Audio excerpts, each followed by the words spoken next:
Hello? Luna? What is it, Luna? You want something? You want something? Oh, I have no idea. What is it? You want something? No. What have I got? Have I got something? Or do I have cheesy noodles? Oh my goodness. Goodness gracious me. Oh. No. What is this for? Where would these guys be without the noodle fruit? Oh, yum, yum, yum, yum, yum. Mr. Freeze. Yum, yum, yum, yum, yum. Yum, yum, yum, yum. Yum, yum, yum, yum, yum, yum. Come on, puppy. You get in there. Don't let the girls eat it all. Yeah. Oh, we'll go over here to the cocoa beans. Pretty much, they don't get fully fed in the morning. What I do is,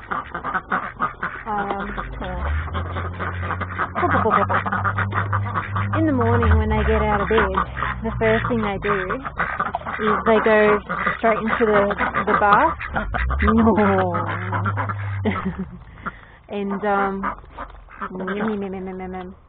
And then they go in groups, you see. So, because I've got a few boys, I can't have them all together. And this is why ratios of boys to girls or drakes to hens is kind of a bit of a Furby, kind of a tall tale. Maybe for those who don't keep an eye on what's going on. But you could have 10 females, 1 male, and he will just want to continue going to that one female.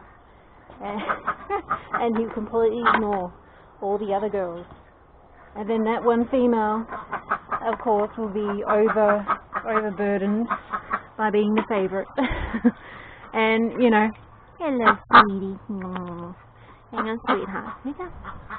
And so that's why the ratios don't always work. And then, you know, that's not always the same. Sometimes it changes in the seasons as well. Here you go, Suna. Here you go, Kit Kat. You shut up. But anyway, so I have the cocoa beans out first in the morning. They're also the last to come in at night.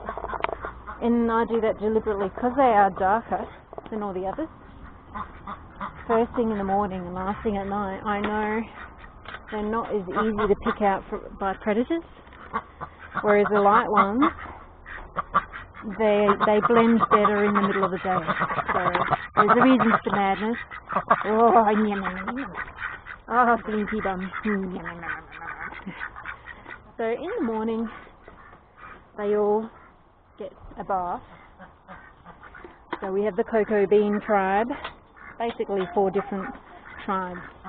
And then when they're done, they go straight outside. Your duckling. And then the vanilla beans go in, which is predominantly the Pekins, including disabled tuna. Mr. Potter, you're not helping him. Oh, Jesus. Oh. Now, Potter, typically, he also wants a cuddle.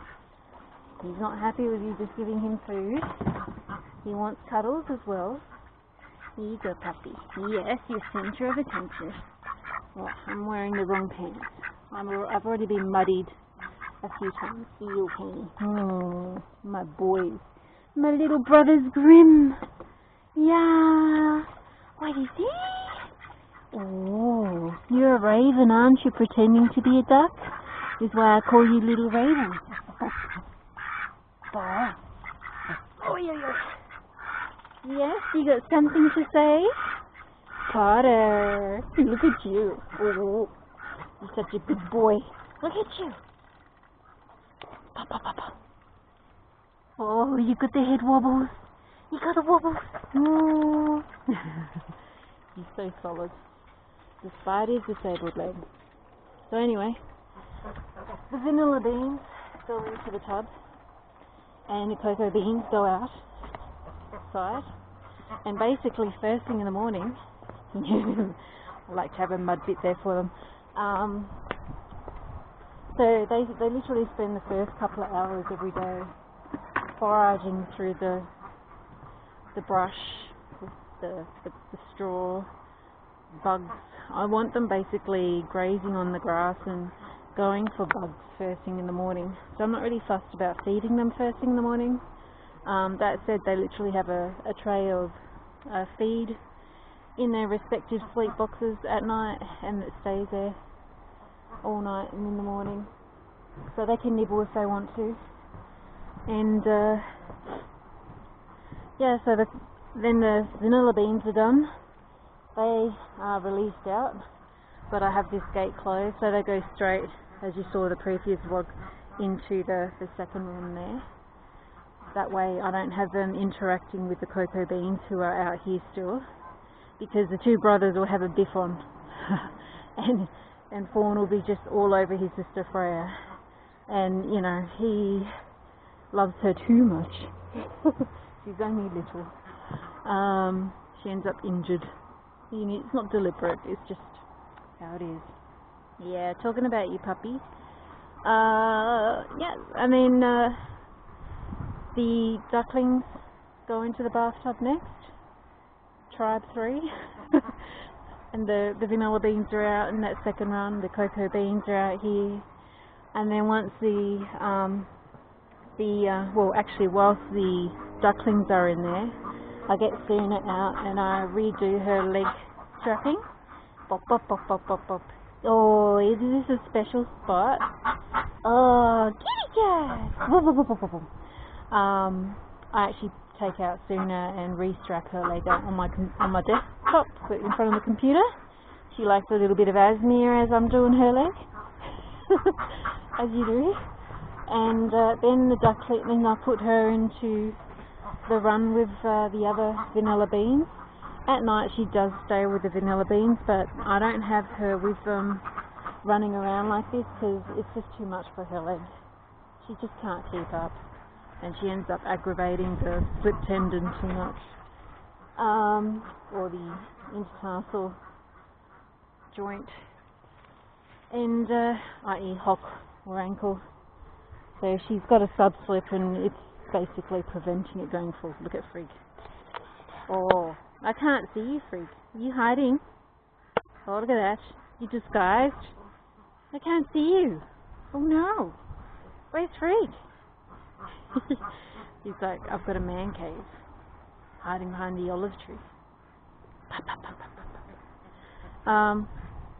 Yeah, so then I put the cocoa beans in the run after I've strapped up Suna and popped her in the run with the vanilla beans, and then I put the cocoa beans in that third run, and then I let the ducklings out for the day, and then I get the apple beans into the bathtub. So by that time it's the fourth tribe or the fourth group with Flint and his missus. Sometimes I put Kit Kat in there, the disabled with them. Not all the time. She can't have swimming every day because of her paralysis, but I sort of keep an eye and, you know, let her get in or prevent it according to how she is. She has good days, she has bad days, just like anyone else with disabilities. And basically, yeah. So when the apple beans are done, lady is quite vocal. She will jump out when she's ready and she'll tell me, so I'm done.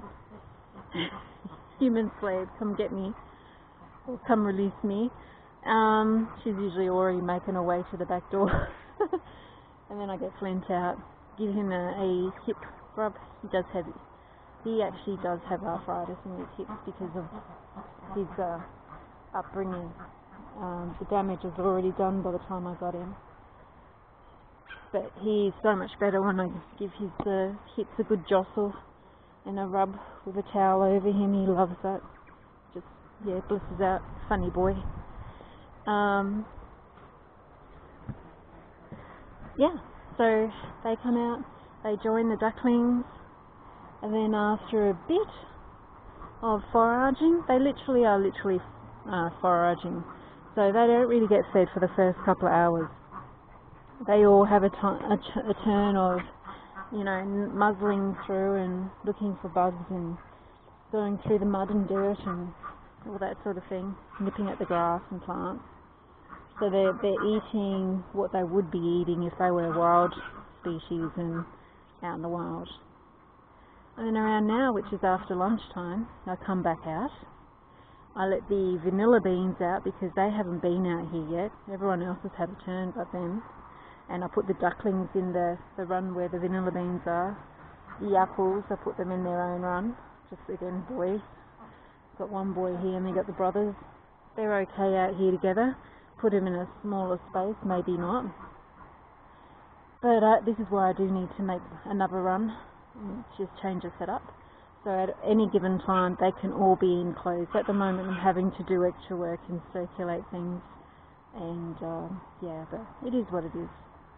So yeah, and then yeah, when these guys come outside, it's typically when I have a pot of noodles already boiled up with some nutritional yeast or brewer's yeast in there for vitamin B as a treat, but also a way of delivering some supplements. They love it. They all love it. They all have different preferences for shapes, so I tend to give them spirals in the morning. At night they have spaghetti. Just plain boiled, cooked as well. Of course. What else? So they also all eat the same, except the boys get extra oats. They love their oats. The girls like to nibble on shells more, so they also get shells or cooked eggs. Just especially if they're laying. They still are, funny enough, even though we're in winter. Yeah, so as you just saw, I just spread out the noodle treats amongst everyone. Luna is particularly excited about noodles. She loves the noodles. Luna! Are we having Nookie? Oh, Frig! Oh, you just got rejected. Oh, puppy! He started doing the head bop and she's like, nah, not really in right now. Not really into it. Maybe later. Frig! Are you a cutie? Oh, you're a happy boy. You're a happy boy. Yes, you are. Cool. Anyway, so yeah, the vanilla beans will be out here for the next couple of hours now, just enjoying the pond and foraging and nibbling at grass and plants and herbs. And then after a few hours, I then swap them over. So literally, they come in and they go into the run, and then the enter left. And then the ducklings exit right. So the ducklings get 2 goes of being out here in the day. And so do the cocoa beans, but the cocoa beans are like in the morning and afternoon, whereas the vanillas just have a longer stretch of time in the middle of the day. So that's our current routine. And then of course when the days are shorter, there's less light, it's always a bit of a just to reset things or just tweak things so we're not working in darkness, and then they sleep a little extra and all that sort of thing. But yeah, that's pretty much that. They eat duck and goose pellets. They do nibble on some layer feed, which is what the chooks eat, but predominantly it's the duck pellet. You're right. Freya's acting all funny. She's having fun. And then they have noodle treats, but I think it's important that you force them, if they don't do it naturally, to literally do what their wild ancestors do, and that's foraging.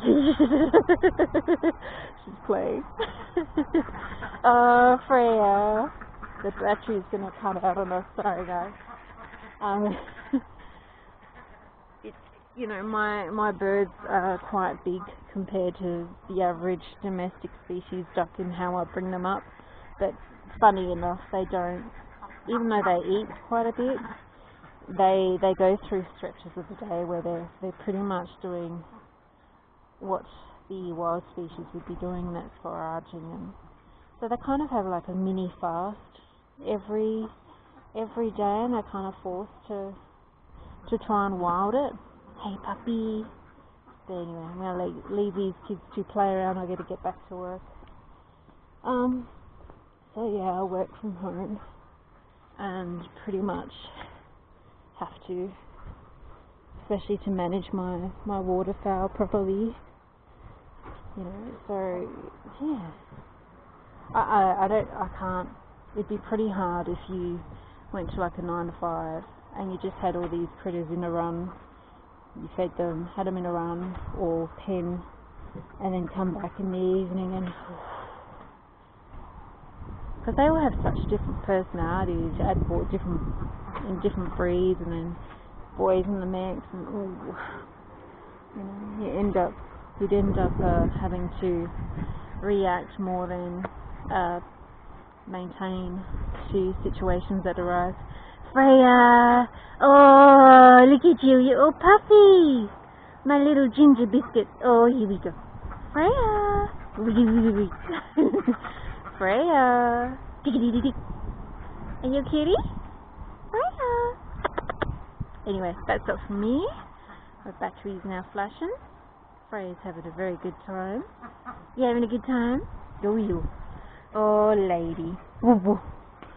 You wait, lady. You're gonna have a sister soon. Yeah. Like, for real, for real. Yeah, woo-woo. So yeah, the apples have been out here for a couple of hours or so already, and yeah, that's it for me. Gotta go inside, gotta go get some work done, and also, actually, I'm gonna start cleaning out their beds for tonight. It never ends. Papa. Mr. Potter, you're so handsome. Yeah, he's a handsome boy, Papa. Yeah, what am I doing? Well, actually, when I get the materials, I haven't got them yet for the deck. I'm getting treated pine, 150mm, with length according to the measurements I've taken.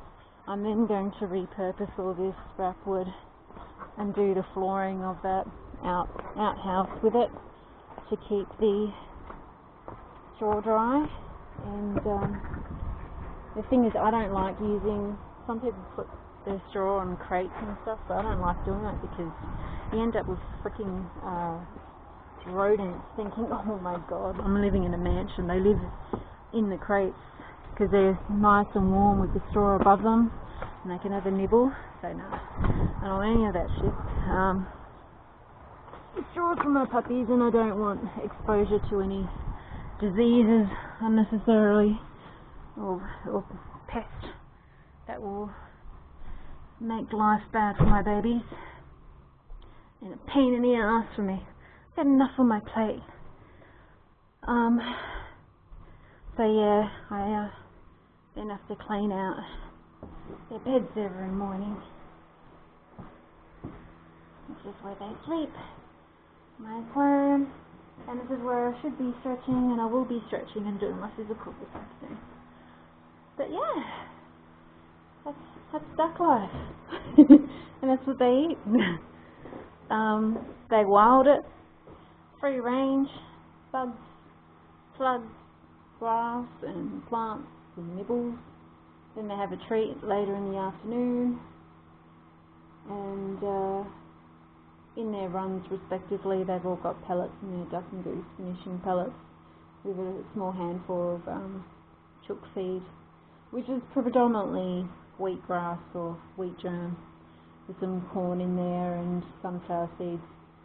A couple of them really love the sunflower seeds. They all really do develop their taste for stuff. But yeah, that's it for me. That's the bee Mary Patch, and yeah, if you ever wondered what the ducks eat, that's what they eat. And then of course the greens. Just finishing. Usually they eat a lot more greens than what they're eating right now. They're only getting what they get when they forage for that stretch of time during the day. Because I hadn't had all my